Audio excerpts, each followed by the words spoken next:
Commercial banks have taken the fight to repeal the interest rate cap law to Parliament, where the law was mooted. Officials from the Kenya Bankers Association had an uphill task convincing members of the National Assembly's Finance and Planning Committee on the need to review the law, which has dented the earnings of banks. Lillian Kiaria reports. About 3 years ago, commercial banks had the freedom of setting the interest rate at which they charged on loans. But come 2016 and the Banking Act was amended, introducing the interest rate capping law, the bank's profitability has been shaken and they are now calling upon repealing of this law.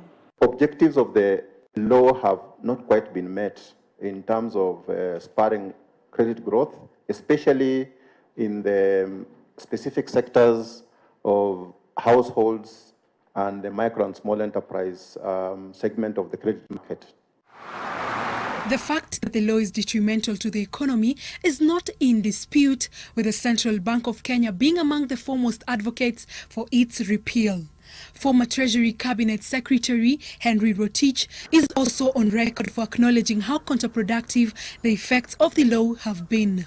The law allows banks to charge interest rates at a maximum of 4 percentage points above the central bank rate, which is currently at 9%. Why is the Bankers Association acting or pretending to act for SMEs which have their own and should have had an opportunity to come here and make a presentation? Is it a deliberate attempt by the Kenya bankers together with the members to starve the SMEs so that the capping is removed?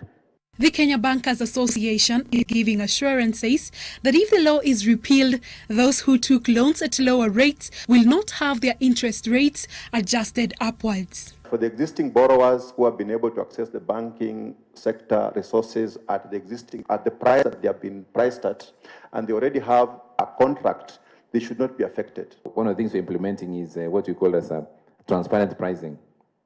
If you walk into a bank, what is your price? You should be able to see it as you walk in. The same way you see exchange rates.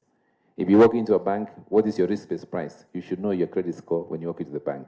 All banks must deliver that cap, and if they don't, the central bank would then enforce mechanisms. Although the CBK has compelled banks to open up the nitty-gritties of the various charges they slap on customers who are taking loans, the public still remains largely in the dark on how to go about knowing those hidden costs. Lillian Kiarie, NTV.